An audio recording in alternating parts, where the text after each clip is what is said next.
Bien, pues, sí, sí.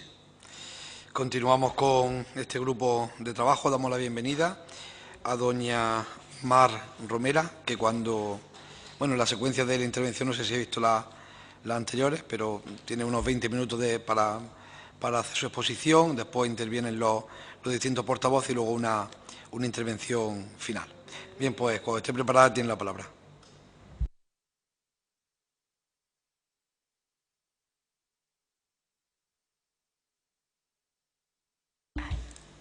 Sí, decía que agradecer la invitación, agradecer vuestro tiempo y fundamentalmente agradecer la actitud y la oreja de escucha y de escucha desde las diferentes perspectivas y las diferentes versiones. Yo soy Mar Romera y me puedo definir como mujer, como madre, como maestra y fundamentalmente como defensora de la Convención Internacional de los Derechos de los Niños. He dedicado más de 30 años de mi vida a la escuela, pasando por todas las etapas del sistema a pie de aula, y en la actualidad sigo acompañando centros en su proceso de transformación y fundamentalmente sigo describiendo sueños y horizontes en muchas ocasiones utópicos a los que es difícil, de entrada parece que sea difícil poder llegar, pero que creo que sin esos horizontes es imposible tener un camino. Ante la reflexión que me proponíais de cómo debe ser un alumno al salir del sistema educativo, a mí me gustaría comentar que la escuela siempre ha estado pensada a lo largo del tiempo para compensar lo que no se da de manera natural. Me gustaría comentar que mi padre y mi madre, nacidos durante la Guerra Civil, fueron a una escuela de posguerra a poquitas horas en un cortijo de la Alpujarra, descalzos porque sus pies no podían gastar las zapatillas con las que iban a la escuela, las llevaban en una bolsa y entraban con ellas a la clase. Fueron mi padre bastante menos que mi madre, pero ellos iban para aprender a leer y escribir. Aquello que pudieron aprender les dio un pasaporte hacia la vida. Por eso después pudieron tener el carnet de conducir y ser emigrantes. Yo nací en Alemania. Toda su vida la dedicaron a que sus hijos, mi hermano y yo, pudiésemos ir a la universidad. Nosotros fuimos a la escuela con el objetivo de poder tener un título universitario. Mis hijas ya no han ido a la escuela ni para aprender a leer y a escribir, y también me planteo si para tener un título universitario. Yo mandé a mis hijas a la escuela, hoy ya las dos maestras también, para aprender a vivir. Mis sobrinos, que son los más pequeños que tengo ahora y que son los que están en edad escolar, van a la escuela para aprender a adaptarse a la vida. Lo que no podemos pretender es que esta escuela de la que he hablado en 4 generaciones diferentes siga haciendo lo mismo. Para mi padre fue buena su escuela, la que le tocó, lo enseñó a leer. Para mí fue buena la escuela a pesar de que me hizo mucho daño, me etiquetó, me juzgó y prácticamente me definió, primero como sobredotada y luego como deficiente, creo que esto habría que verlo un poquito. Me dio la oportunidad, por otra parte, gracias a mi familia, llegar a la universidad. Mis hijas aprendieron a leer y lo hicieron pues a través de los medios y a través de sus padres. Mis sobrinos necesitan la escuela para aprender a vivir, entre otras cosas porque saben manejarse en la lectura, he cogido esto como eje o como ejemplo, pero son inútiles e integrales para adaptarse a la vida, sobreprotegidos, sobreestimulados y sobreregalados. Por eso yo creo que el alumno que debe salir de la escuela de hoy es un alumno, debe ser una persona que haya encontrado en esta escuela que compensa su mejor versión. No sé cuál es la versión, el tiempo ha cambiado. Este siglo XXI que ha empezado en 2020, desde mi punto de vista, que ha sido el vuelco real, debe darle la oportunidad a chicos y chicas de encontrar su mejor versión. Esa posibilidad se hace desde una escuela que no homogeneiza y que no trata a las personas de la misma manera. Creo que esta mejor versión de nuestros niños y niñas realmente podemos encontrarla a partir de la visión de lo que nos aporta la neurociencia a día de hoy. La neurociencia no explica lo que hay que hacer, no explica cómo enseñar, simplemente explica, y creo que poco todavía, porque estamos en pañales, cómo aprendemos. Lo que sí nos dice la neuro es que el ser humano es el único animal mamífero superior capaz de emocionarse con la imaginación y capaz también de responder a situaciones imprevistas y, además, diferente de las computadoras. En el 2020, en este siglo XXI en el que estamos, no podemos competir con las habilidades de las computadoras, de los dispositivos móviles o de lo que tengo justo aquí al lado. Entiendo que al analizar la escuela me encuentro con una escuela que hace de forma mediocre lo mismo que hacen las computadoras. Si analizamos las diferentes revoluciones a lo largo de la historia, siempre una revolución ha llevado a las personas al paro, a muchas personas al paro, y nos hemos tenido que reinventar. En la actualidad, la revolución digital, que podríamos decir que estamos no en la cuarta, sino en la quinta revolución, esta revolución ha cambiado el planeta, lo va a cambiar muchísimo más, y la escuela sigue entrenándonos para competir de forma mediocre con lo que hace el Big Data o la inteligencia artificial. Sin embargo, nuestro cerebro es el único trozo de materia del planeta capaz de crear ideas nuevas, de resolver problemas no predecibles, de elegir la emoción desde la que actuamos, de desarrollar un pensamiento crítico y, además, de ser social. Necesita a los otros y a las otras para vivir. Por tanto, el alumno, la persona que debe salir del sistema educativo, para mí es la mejor versión de estas habilidades específicas y únicas del ser humano. No de reproducción de datos, no de control, no de memorísticos. Y, ojo, esto no es demagogia, porque a veces se nos dice que cuando hablamos de la no memoria estamos haciendo demagogia. Evidentemente, conocimientos culturales, vocabulario, eso sí que hay que trabajarlo, eso sí que hay que hacerlo, pero no estamos hablando de la reproducción de datos. Realmente nuestro alumnado, cuando sale de la escuela, debería ser competente para vivir en el siglo XXI. Y aquí hemos equivocado, desde mi punto de vista, los términos.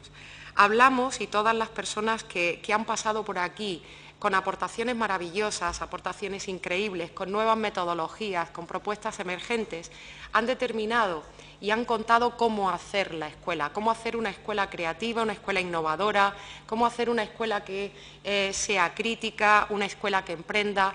Yo creo que el objetivo debería ser no hacer una escuela creativa, sino hacer una escuela que desarrolle personas creativas, no hacer una escuela innovadora, que además entiendo y me atrevo a decir que las experiencias de éxito no son exportables, y sé que esto es grave o muy complicado lo que estoy diciendo, pero las experiencias de éxito en la escuela no son exportables, y lo digo también con cierto conocimiento de causa. El alumnado que sale de la escuela del siglo XXI debe ser un alumnado que ha aprendido a y no acerca de, que ha aprendido a fracasar, que ha aprendido a emprender, que ha aprendido a llorar y ha aprendido a reír, que ha aprendido a modificar realmente lo que tiene a su alrededor, que ha aprendido a adaptarse al cambio, que ha aprendido a trabajar en equipo, que sabe crear, que sabe emprender, insisto, que sabe fracasar, que sabe innovar y que además sabe elegir la emoción oportuna en el momento oportuno, con la intensidad oportuna y en el contexto concreto. Ese es el alumnado que entiendo que debe salir de la escuela del siglo XXI. Para esto, yo entiendo que el sistema se plantea unos retos. Los primeros retos que se plantea el sistema es el modelo, y el modelo empieza por ustedes. El modelo empieza por el Parlamento y empieza por el Gobierno central y empieza por el Senado y empieza por... Trabajen ustedes en equipo, sean ustedes referentes para que nuestro profesorado aprenda de ustedes y nuestro alumnado aprenda de nuestro profesorado. Los niños y las niñas no aprenden nada de lo que les enseñamos, nos aprenden a nosotros. Si los adultos con los que conviven son violentos, ellos serán violentos. Si nos faltamos el respeto, si nos machacamos unos a otros, ellos lo serán también. Y dicho esto, entiendo que la perspectiva de propuesta de reto desde un enfoque curricular, metodológico, de inclusión, sobre infraestructuras o convivencia, para mí pasaría por hacer una deconstrucción, como ha comentado Sonia. Lo aprendí del señor Ferran Adrià. No se puede innovar un plato de cocina echando más ingredientes. Para poder innovar necesitamos deconstruirlo, estudiar el origen de esos ingredientes para volver a construir bajo un criterio y un prisma diferente.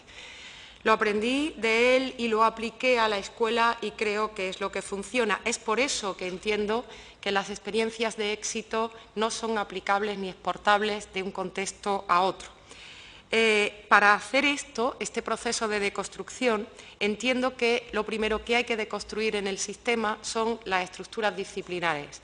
La fuente epistemológica del siglo XVIII-XIX ha dejado de tener sentido.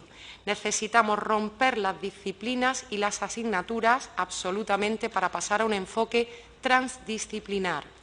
Esto sería complejo, pero diseñado.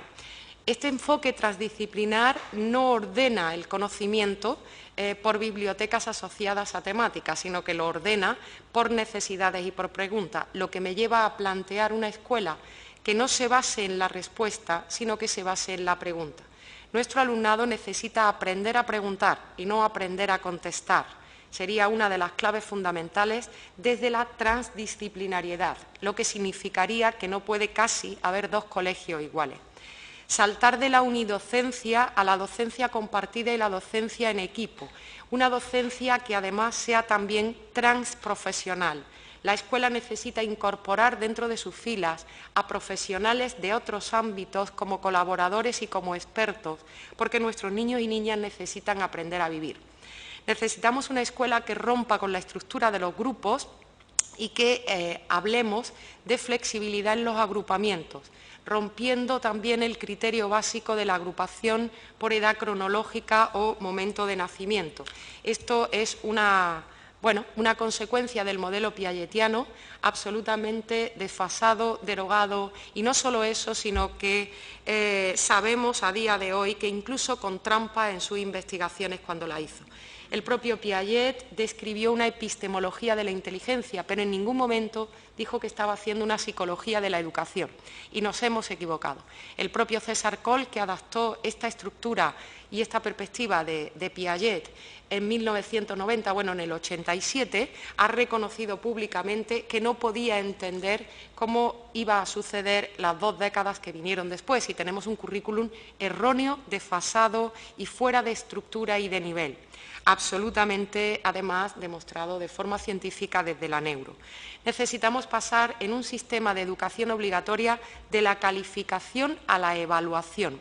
Las notas numéricas deberían desaparecer radicalmente del sistema de la educación obligatoria. Esto significa quitar la evaluación en absoluto. He dicho que el objetivo es encontrar la mejor versión de nuestros niños y niñas, y esto necesita de evaluación, claro que sí, pero una evaluación de fortalezas, una evaluación de posibilidades y una evaluación más de pronóstico que de diagnóstico. Por tanto, romper la calificación a la evaluación. Si el sistema fracasa con un peque que no puede obtener el título de educación obligatoria, el que está fracasando es el sistema, no es el niño. Nadie ha dicho que la educación secundaria obligatoria esté pensada para ir a la universidad. No. Vuelvo a reiterar, la mejor versión de cada niño. No todos los niños tienen que ser cirujanos ni parlamentarios, evidentemente. Necesitamos un sistema que pase del control a la confianza. Y esto, para mí, es un pilar fundamental que cerraré en un punto posterior, hablando fundamentalmente de la necesidad de la autonomía pedagógica de los centros. Pasar de control a confianza y de rigidez a flexibilidad. De rigidez a flexibilidad en agrupamientos, en espacios. El Real Decreto 1004 está bien ya que desaparezca del sistema, y la participación de los ICE en alguna de las obras que tenemos en nuestros centros educativos estaría bien también ya que desaparecieran del sistema. Yo quiero arquitectos creativos dentro de la escuela pública también, y quiero arquitectos creativos que se puedan romper los muros que en ocasiones no estaban constituidos como tales. Qué suerte que tengo el arquitecto creativo aquí dentro de la sala ahora mismo, ¿no? Entonces, no es que estoy haciéndote la bola, ¿sabes? Es que las cosas son así. Apuesto también por el paso de un pensamiento lineal a un pensamiento complejo. Significa que el 2 no va después del 1 y el 3 no va después del 2. Esto es muy relativo, absolutamente relativo. El pensamiento lineal viene determinado por la fuente epistemológica del currículum y nuestro currículum ya debe abandonar esta estructura de fuente epistemológica porque la globalización, la situación real en la actualidad nos determina el pensamiento complejo frente al lineal. Necesitamos una escuela que genere contenidos y no que distribuya contenidos. Supongo que algunos de ustedes serán docentes, han pasado por la escuela y han programado. Y programar es repartir contenidos como el que reparte el cocido al mediodía a ver qué le cae a cada uno.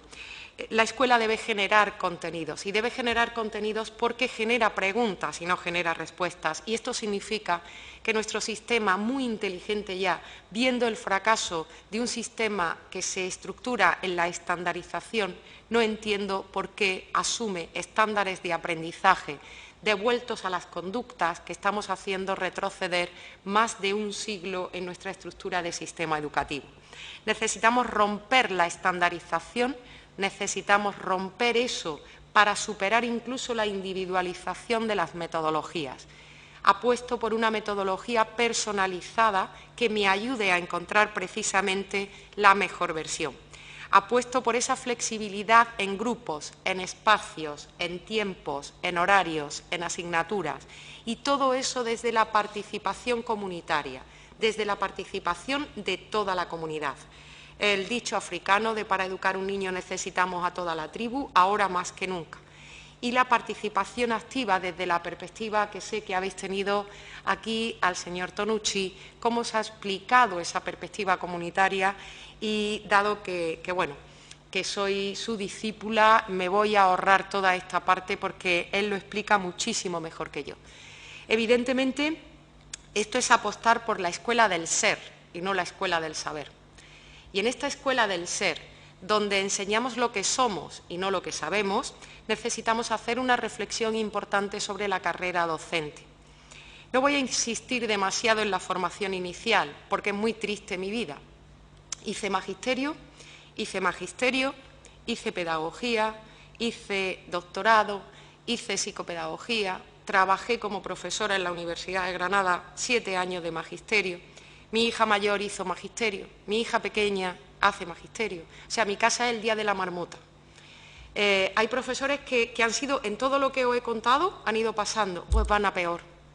O sea, es horroroso, horroroso, horroroso. El Plan Bolonia ha hecho un daño brutal y tremendo, absolutamente tremendo. En esto, que yo no puedo protestar porque demasiado hacen esos chicos que tienen unos contratos absolutamente tristes, paupérrimos y que su único objetivo durante el curso es poder hacer un par de artículos con impacto para poder mantenerse al año siguiente, y ustedes saben mejor que yo a lo que me estoy refiriendo. Las clases son lo último que les interesan cuando además nunca han visto una escuela ni saben de esto. Mi propuesta sobre la formación inicial del magisterio sería un modelo mixto entre la universidad y, por poner un ejemplo por cuestión de tiempo, la FP dual, similar a una formación profesional dual, casi tan larga la carrera como medicina, por supuesto, porque ser maestro es la profesión más importante del planeta Tierra, mucho más. Dicen que es la medicina, pero un médico se equivoca y mata a uno. Un maestro se equivoca y le joroba la vida a 25. Esto es muy serio, porque encima nos los deja vivos, ¿no? Y luego pasa lo que pasa. Entonces, es bastante complicado.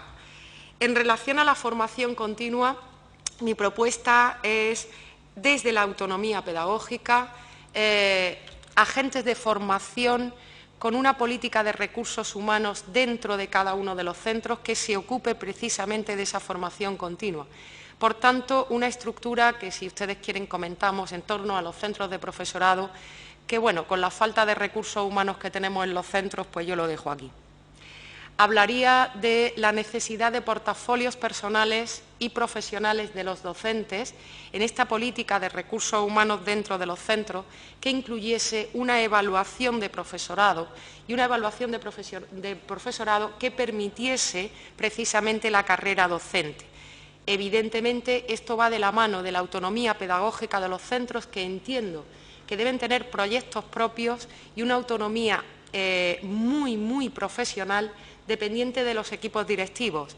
Esto va asociado también a la necesidad del concurso de traslados por proyecto y no por kilómetros ni por concursillo. Para hacer mención de manera más directa, decir que el artículo 3 de la Convención Internacional de los Derechos de los Niños dice que debe prevalecer ante todo el interés del menor. Se nos olvida en el concurso de traslado, se nos olvida cuando hablamos de los derechos de los trabajadores, se nos olvida cuando reivindicamos desde diferentes lugares cuál es el interés del menor. Cuando hablamos de la provisionalidad en las plantillas, no podemos hablar de que estamos echando cuentas precisamente al interés del menor. Sí que bueno, podíamos reflexionar sobre esto también.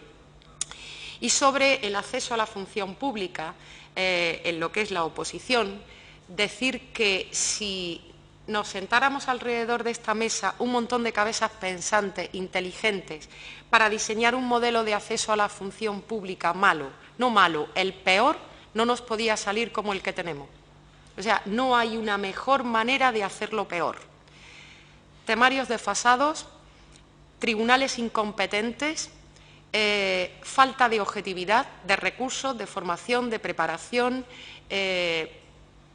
trampas en la formación del profesorado, cuándo se están preparando esas oposiciones, trampas en relación a la compatibilidad o incompatibilidad, manejo por parte de la inspección, manejo por parte de los sindicatos y, si ustedes quieren, pues comento mucho más después de haber también participado durante mucho tiempo de mi vida en este tema. ¿Cuál sería mi propuesta? Mi propuesta es autonomía pedagógica de los centros. Autonomía pedagógica de los centros con un asesoramiento que no un enfoque fiscal por parte de la inspección. Creo que la inspección necesita reestructurar su enfoque para acompañar y asesorar, no para fiscalizar. Autonomía pedagógica de los centros con equipos directivos profesionales preparados a tal efecto, equipos directivos profesionales con proyecto educativo propio, con la suficiente profesionalidad, insisto, y autonomía para gestionar espacios, horarios, currículum, asignaturas, tiempos, incluso equipos. Necesitamos trabajar con equipos coherentes con los proyectos educativos que diseñamos. Y en esta autonomía pedagógica, volver a mencionar otra vez la importancia de la participación de toda la comunidad, profesional, política y organizativamente. La escuela, evidentemente, tiene que estar estructurada, apoyada, avalada por los modelos políticos. Y no solo eso, sino que nuestros niños y nuestras niñas necesitan aprender valores democráticos dentro de la escuela, porque los que se están educando hoy serán los que nos dirijan mañana. Y yo quiero fundamentalmente que en estos niños y niñas se desarrolle la generosidad, el agradecimiento, la compasión y la escucha, porque eso es lo que pido a los que me dirigen en el día de hoy. Gracias. Muchísimas gracias, señora Romera. Vamos a proceder a la intervención de los distintos portavoces. Por el Grupo Parlamentario Vox tiene la palabra la señora Piñero. Gracias, señora Romera. Muchísimas gracias por toda la trayectoria que lleva en educación y por la gran aportación que nos ha hecho. Para mí, que no soy docente, pues me impresiona quizás aún más, ¿no? Quiero decir que lo veo como muy productivo a la hora de poder luego llegar a unos acuerdos o lo que se pueda. En primer lugar, lo que saco de aquí es el cambio total que necesita la educación, el sistema educativo, pero el sistema educativo no como algo que va a enseñar al niño, sino como que el niño es el centro al que tiene que ir todo el sistema educativo para sacar lo mejor de él. Y entonces, claro, nos pone un panorama que es que hay que modificar todas las estructuras, hay que modificar, cuando el objeto es otra cosa distinta, hay que modificar al profesorado, la forma de enseñar, el currículum, etcétera. Y luego, se ha hablado aquí muchísimo de lo que es el anquilosamiento en el que se encuentra ahora mismo, la rigidez que no permite pues cambios algunos. Para ello, es verdad que tenemos nosotros la principal función, porque tenemos que dinamizarlo todo, modificar la estructura de todo el planteamiento del sistema educativo. Tendremos que contar, evidentemente, con personas como usted, ahora nos está aportaciones y yo creo que posteriormente también para las diferentes vías de metodología y además ese sistema de cambio permitirá que todos los alumnos se puedan adaptar porque tendrán un sistema muy flexible donde cada uno se encuentre.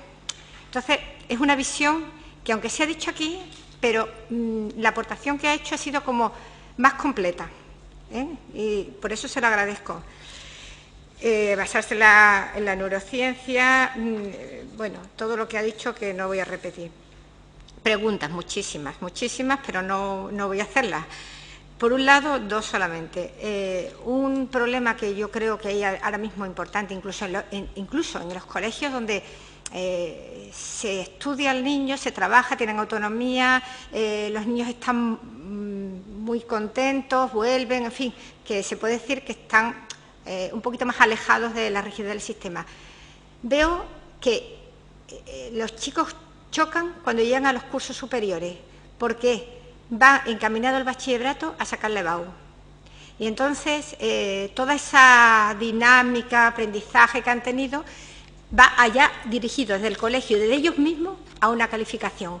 ¿Cómo modificar, antes de poder cambiar todo el sistema, cómo poder cambiar esa filosofía por parte también de los colegios, de los alumnos y del profesorado, para que no sea esa única calificación, sino que con ello vaya otro tipo de aprendizaje y, bueno, y se encuentren más satisfechos? ¿Cómo modificar también desde el poder político o las estructuras esa prueba de BAU? ¿Qué sería más conveniente para que luego cada uno eligiera el camino que quiera? Y luego los espacios. Aquí tenemos ahora mismo una serie de infraestructuras que la Junta tiene que abarcar para una serie de años. Bueno, algunas a lo mejor son una pérgola que se ha caído, otras una clase que no sé, como muy definidas, pero en aquellas que haya que hacer una inversión ahora, cómo replanteárselo para usar ese dinero que está ya prescrito, o a lo mejor un tipo de aula diferente o en un sistema que ayude más al alumnado. Muchas gracias.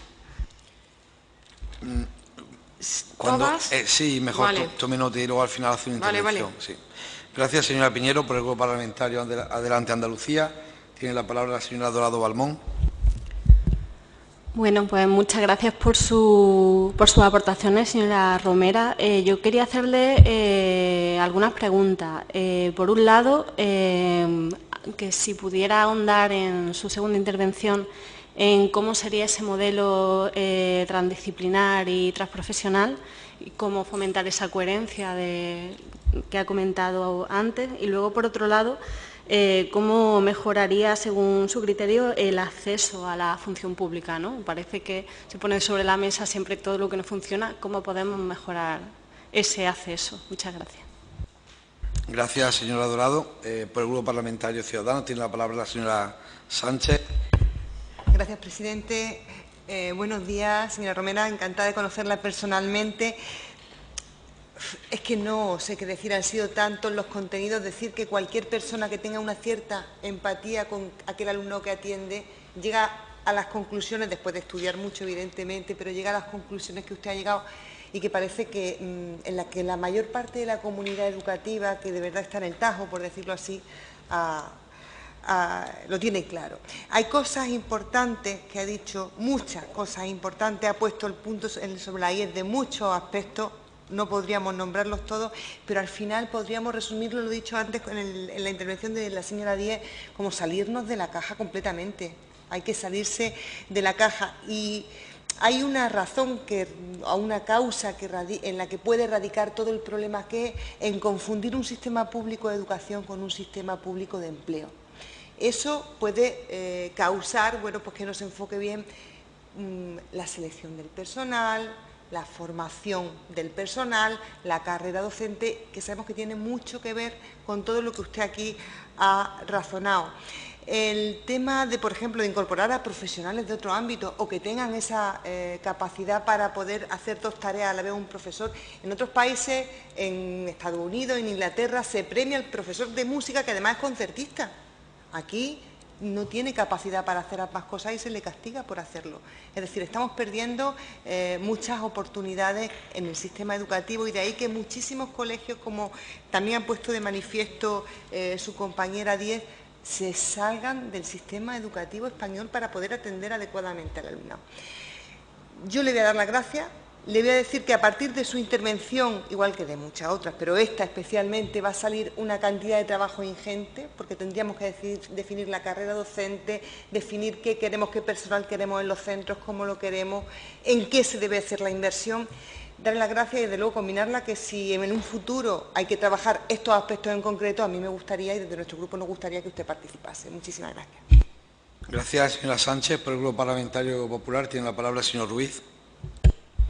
Gracias, presidente. Pues muchísimas gracias, señora Romera, por lo que nos ha traído, por sus aportaciones, por venir. Y yo comparto su análisis y estoy muy en sintonía con lo que aquí ha expresado, ¿eh? Y quiero, le agradezco, ¿no?, porque lo tenemos que poner encima de la mesa de este pacto educativo y ahora pues nosotros tendremos también nuestros debates y veremos por dónde hay que tirar, pero yo estoy muy en sintonía con todo lo que ha expuesto y compartido. Es verdad que tenemos que encontrar la mejor versión de nuestros niños o ayudarles a que ellos la encuentren, mejor dicho. El sistema educativo tiene que ser el sitio para que encuentren la mejor versión de sí mismos. Y es verdad que el alumno tiene que aprender a preguntar antes que a contestar. Tenemos que darle la vuelta. Ha puesto muchísimos ejemplos de cómo hay que darle la vuelta a estructuras disciplinares, a evaluar antes que calificar, es decir, pasar del control a la confianza. Yo he ido tomando muchas notas y vamos a tenerlo muy en cuenta. La idea de la flexibilidad, yo creo que es la que subyace todo esto, porque al final, si tenemos una normativa pues demasiado rígida, no permitimos que todo esto suceda. Tenemos que permitir que todo esto suceda. Yo creo que salía en la comparecencia también de Sonia Díez, ¿no?, que la importancia de la flexibilidad para poder permitir que todo esto suceda. Yo le quiero preguntar por tres aspectos, tengo más, pero vamos a intentar centrarnos. Primero, por el tema de la evaluación, esa evaluación no calificación, si podemos ahondar un poco en eso, para que nos dé ideas. En segundo lugar, por ese sistema de acceso, que usted ha calificado como que tenemos el peor sistema posible, más o menos, ha dicho con otras palabras, pero básicamente ha dicho que tenemos el peor... Sí, que esa era la idea, ¿vale?, que tenemos el peor sistema posible. ¿Qué podemos hacer desde aquí? Que decía, vamos a sentarnos en una mesa y pensamos el peor sistema. Bueno, pues vamos a sentarnos en esta mesa que estamos sentados y a lo mejor podemos avanzar hacia un sistema que sea mejor que el que tenemos. Vamos a soñar, ¿no? Y luego me ha llamado la atención, no es la primera vez que lo he visto, pero si puede ahondar en el tema de la agrupación de los alumnos, no necesariamente por la edad cronológica. También creo que es un aspecto interesante para pensar en ello. Muchas más preguntas, pero yo lo voy a dejar por ahora ahí. Muchas gracias, señor presidente. Gracias, señor Ruiz. Señora Romera tiene la palabra. Bueno, qué guay. Qué guay que estéis, y hablo así, en disposición de escucha. Intentaré hacer una respuesta conjunta, ¿no? Y empiezo así. Si ponemos el niño en el centro, todos vamos a saber mirar hacia el niño en el centro. Niño y niña en el centro del proceso van a relativizar todo lo que hay alrededor. Entonces, lo que se nos solicita es un cambio de mirada. Y es un cambio de mirada porque es estéril discutir si es mejor la pública o la concertada, porque ya estoy cansada, porque ese es un problema de los adultos, que por favor hagan un retiro, resuelvan sus problemas y cuando vengan aquí hablen de los niños. No hay mejor pública o mejor concertada, hay un sistema que es el que tenemos, que discutir sobre eso no tiene ningún sentido y que tiene sentido ubicar al niño en el centro siempre. He tenido la suerte de poder echar una mano en la escuela pública del barrio del Príncipe en Ceuta. Me voy a salir de Andalucía y así no comparo nada. Y lloré y aprendí mucho en el centro público Príncipe Felipe. Reina Sofía era Príncipe Felipe, por eso el barrio del Príncipe. Los centros quizás más duros, entre comillas, que podemos ver en España. Aprendí muchísimo de ellos y entendí que había que ayudar.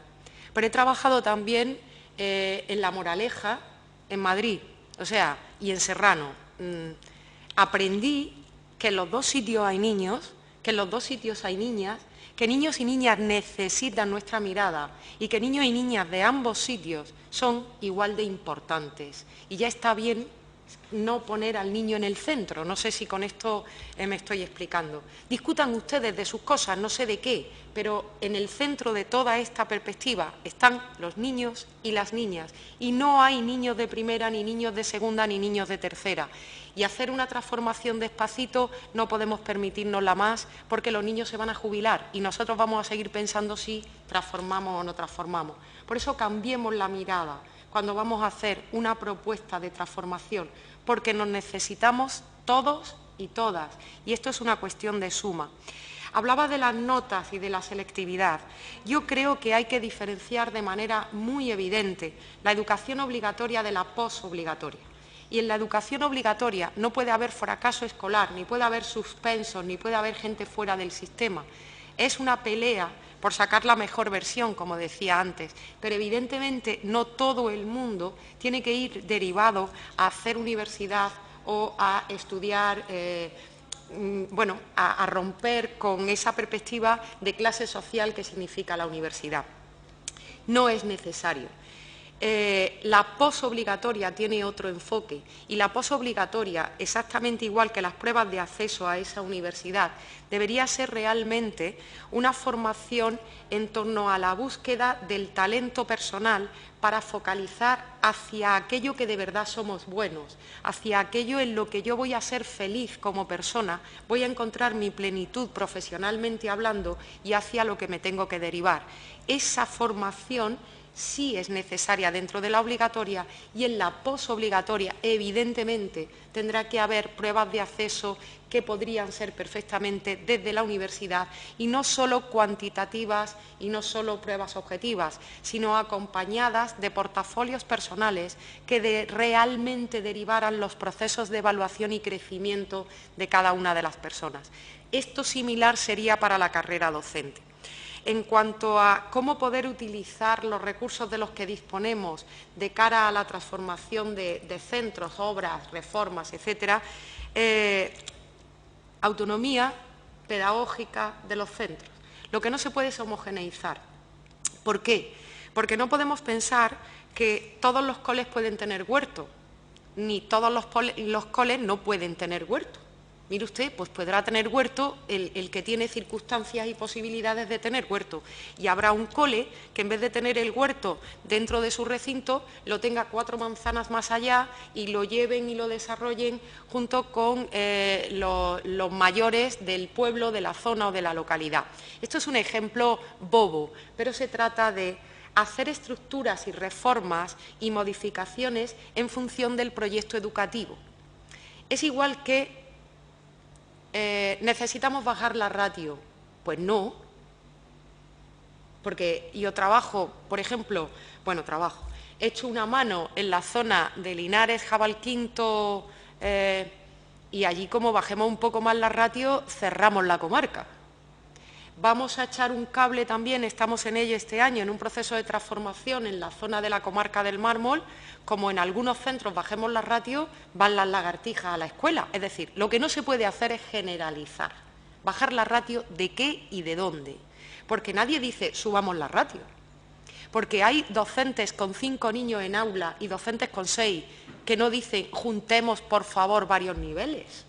Es decir, entiendo que cuantos más recursos humanos, mejor. Entiendo que es de una urgencia tremenda que los docentes cambien el perfil. Claro que sí, porque deben ser acompañantes, deben ser coach, que queda ahora súper bien.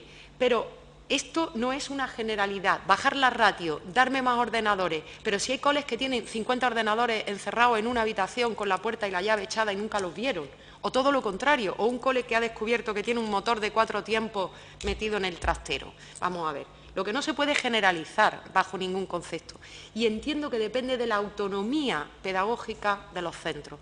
Cuantos más recursos humanos, mejor, pero por favor, recursos humanos competentes y recursos humanos generosos y buenas personas, porque necesitamos docentes que sean buenas personas, y esto es una cosa muy, muy urgente, necesitamos buenas personas. Esto está asociado, lógicamente, con el perfil que me preguntabas, ¿cómo entiendo? He dicho que no podemos cambiar de la noche a la mañana un sistema de formación inicial, he insinuado algo. En cuanto al proceso y acceso a la función pública que comentabas, que he dicho que puede casi el peor, no, digo el peor, casuística y súper rápida. En la última convocatoria de oposiciones, concretamente al cuerpo de maestros, hicimos un pequeño análisis, estudio, no formal, esto no puede llegar a ningún sitio porque no es formal, donde cogimos a 100 chicos, chicas que estaban estudiando oposiciones, con unos porcentajes normales de interinos, de no, de tal. Rápidamente de esos 100 chicos hicimos una estructura de 10 en 10, es decir, con sus preparadores, maestros y maestras con mucha confianza, muy afines a un modelo pedagógico como el que estamos hablando. De esos 100 hicimos 10 grupos. A los 10 que nosotros le daríamos una plaza y le daríamos a nuestro hijo, y a los 10 que nunca le daríamos una plaza y nunca le daríamos a nuestro hijo. ¿Sí? Fácil por dónde voy. Vale. De los 10 que nunca le daríamos una plaza y nunca le daríamos a nuestro hijo, sacaron muchísimas mejores notas que a los 10 que sí se la daríamos. Pero no solo eso, a la mejor estudiante de los 10 primeros, con un nivel brutal e impresionante, la nota del primer examen, un examen, o sea, con un tema teórico y una prueba práctica, que ustedes conocen perfectamente, la nota fue un 0,5. Ese 0,5 que se le preguntó a la presidenta por qué había sido ese 0,5, y se grabó su respuesta en un móvil encendido. Ustedes saben que solamente puede entrar el opositor para poder ver. No voy a hablar de la falta de profesionalidad, por supuesto que no. El argumento de la presidenta fue: el nivel que tiene este examen no es para maestro. Señores, eso está ahí, las notas se pueden ver. ¿Qué pasó con esa persona? Evidentemente la fichó la privada. No podemos permitir esto, y no lo podemos permitir por la mediocridad de. ¿Cuál sería mi propuesta? Mi propuesta, evidentemente, es una carrera continua desde que se inician los estudios, porque el perfil docente entiendo que tiene que ser un perfil, primero, de generosidad, bondad y vocación. Estoy hablando de valores que podríamos desarrollar en otro momento, pero necesito que los maestros y maestras sean personas cultas. Necesito que lean, que escuchen música, que vayan al cine, al teatro, que tengan algo más de conversación que una frase que siempre termina en plan D y empieza con en plan D. Necesito personas críticas, responsables, sociales y ciudadanas. Necesito, por tanto, que tengan un desarrollo competencial en lo intra y en lo interpersonal. Necesito que sepan psicopedagogía, por aunar. Necesito que hayan leído a los clásicos, que esto no consiste en seguir el Twitter de los 4 que estamos ahora en Candelero, porque eso no es saber nada, porque esto además, ustedes han visto en las diferentes personas que hemos pasado por aquí, incluso esto. No. Necesito que hayan leído a Freire, a Freinet, a Malaguzzi. Necesito que hayan leído Orígenes, porque los orígenes y la historia hay que respetarla. Para poder transformarla hay que conocerla. Necesito también que conozcan pedagogías emergentes y conozcan y reconozcan otras experiencias. Necesito docentes que hayan viajado, salido de su propia cobertura y que además conozcan diferentes experiencias, porque eso sucede con los perfiles que realmente están en disposición y quieren aprender. Por tanto, un portafolio que se inicia en la formación inicial, que continúa, que luego se evalúa con un examen o un formato tipo MIR, como se ha comentado en esta mesa ya en muchísimas ocasiones, pero que hay un seguimiento individual desde una perspectiva de la práctica a su totalidad y que ese portafolio es de por vida, porque lo que no puede ser tampoco es que una persona tenga una plaza y diga fin de la cita, hasta aquí puedo llegar, ya he hecho todo lo que tenía que hacer, arrégleme usted un horario y póngame usted un horario en secundaria que los lunes entre muy tarde y los viernes me vaya muy temprano y a ver si me da usted pocas cosas porque quiero ser jefa de departamento y si estoy en FP, pues me da usted todos los que son prácticas después de enero, porque entonces ya no tengo nada que hacer. Estoy diciendo criterios textuales y literales de un conflicto en un claustro, concretamente en el día de ayer. Entonces, sé que esto no es fácil, sé que toda la perspectiva sindical no la tengo de mi parte, sé que ya he tenido bastantes circunstancias en estos casos, pero creo que, como ustedes saben, soy presidenta de la Asociación Pedagógica Francesco Tonucci y mi equipo de expertos son el Consejo de Infancia, un grupo de 22 chicos y chicas de entre 5 y 16 años, que son los que me asesoran habitualmente. Cuando le planteamos estos problemas, ellos me dijeron, creo que la solución es que hagamos un sindicato de niños. Digo, me parece bien intentarlo y solucionarlo. Pidieron la posibilidad de hacerlo y en el sindicato le contestaron que no se podían afiliar hasta que no tuvieran 18 años. Y 1,7 dijo, estos no se han enterado de nada. Vamos a ver, si queremos un sindicato de niños, ¿cómo vamos a esperar a tener 18 años? Es que no. Bueno, pues así va todo el sistema, ¿no? Niños y niñas necesitan ser el centro de la diana, necesitan que pensemos en ellos, necesitan que realmente apostemos, porque el planeta se nos está rompiendo, porque necesitamos dejarle, como dice Federico Mayor Zaragoza, no preocuparnos por el planeta que le dejamos a nuestros hijos, sino por los hijos que le dejamos al planeta. Se trata de que los objetivos ODS deberían convertirse en las asignaturas, he dicho que sin asignaturas, pero para entendernos, de la estructura. Y para eso yo no puedo decir cómo se funciona el ciclo del agua si yo no cierro el grifo, si yo no dejo de tirar colillas a la arena o si yo no cuido del agua, del plástico o del cristal o de todo lo que hay alrededor. Por tanto, necesito un perfil del maestro íntegro. Y sé que esto es muy difícil, pero necesito personas cultas, y esto es fundamental, necesito personas entrenadas emocionalmente, que sean excelentes emocionalmente hablando. No puedo tener desequilibrado, y tengo mucho en el sistema educativo, pero no pasa nada, trabajan con niños y, bueno, pues no importa, los humillan, los machacan, los anulan y no pasa nada, están con niños, los defendemos laboralmente. Y esto, ¿veis? Aquí ya es que me toca y me duele muchísimo, porque a un niño, a una niña, ni que el viento lo toque, estamos todos para ellos. Y esto hay que tenerlo en cuenta. Entonces me parece mucho más serio que cualquier estatuto y que cualquier principio, porque la Convención Internacional de los Niños y las Niñas es una ley, norma que hemos firmado, somos país firmante de rango superior. Y si no, vamos a tener la decencia de salirnos. Oye, pues nos salimos y salimos en la tele y decimos no hemos salido. En cuanto a la evaluación sin calificaciones, que también me comentabais, mi propuesta son informes individualizados de fortalezas donde se describan pronósticos y no diagnósticos, que bueno, es un poco diferente. Y los agrupamientos en no edades, está demostrado, y así es, que si hacemos grupos heterogéneos a la totalidad, es mucho más rápido. De hecho, se está observando muy bien cuál es el éxito de las escuelas unitarias, las rurales, lo que está sucediendo en algunas unitarias en Galicia, el éxito que están teniendo o la propia experiencia que hay también en algunas escuelas de Euskadi. El propio Francesco Tonucci diseñó el modelo de una escuela en Zizurkil, una escuela pública, no es Ikastola, es escuela pública en Donosti, y allí están juntos niños y niñas de 3 años, hay algunos, la última vez que yo estuve había uno de 2, que ya total que estaba allí pues estaba también, hasta los 12 años. todos mezclados con una estructura no disciplinar, con una estructura transdisciplinar, y ha sido admitido por la Consejería del Gobierno de Euskadi y en una escuela pública. Se está viendo el éxito, se está viendo cómo funciona. ¿Y por qué?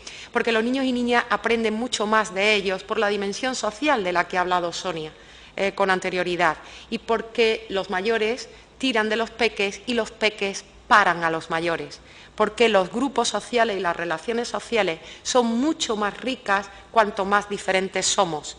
Por tanto, si la escuela está para compensar lo que no se da de manera natural, mi padre tenía 11 hermanos, yo tengo 2 hijas y suerte que tengo 2, he superado la media. Mis hijas no sé si tendrán 1 o ninguno. ¿Cómo compensamos? Pues compensamos con la diversidad entre iguales, más o menos.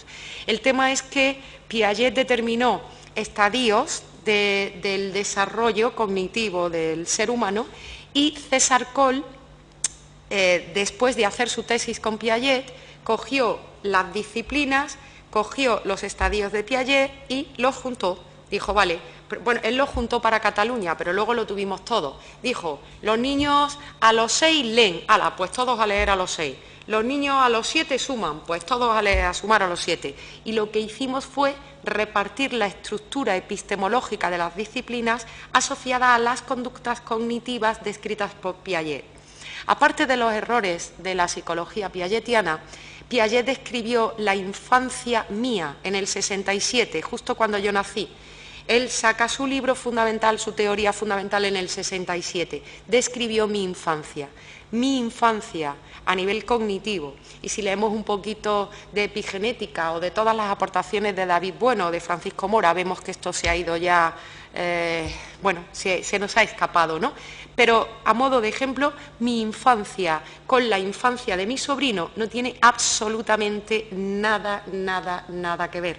Los decálajes de los que se le hicieron las principales críticas a las investigaciones piagetianas están ahora ya rotos absolutamente. Ahora podemos tener a chicos con 3 años que pueden leer y no son sobredotados, y chicos con 8 que leen y no son deficientes. Es decir, la estructura es totalmente diferente. No sé si contesté a todo, pero... Muy bien, pues muchísimas gracias, señora Romera, por sus aportaciones, por su interesante intervención, y no tenga la menor duda de que será tenida en cuenta por este grupo de trabajo. Muchas gracias y buenos días. Deciros que os dejo aquí para el equipo la síntesis del modelo. Yo he hecho un modelo educativo que es educar con 3 Cs, capacidades, competencias y corazón. Es pues una ayuda al profesorado de aula con un modelo de programación que lo quiere desarrollar, y la escuela que quiero, que es una lectura más suave dedicada a toda la comunidad educativa.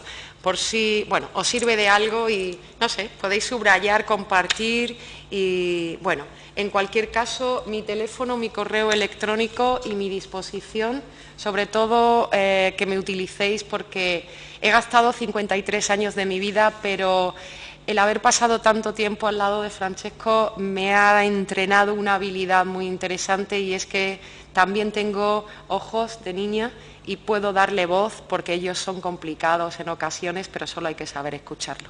Así que gracias y podéis contar conmigo.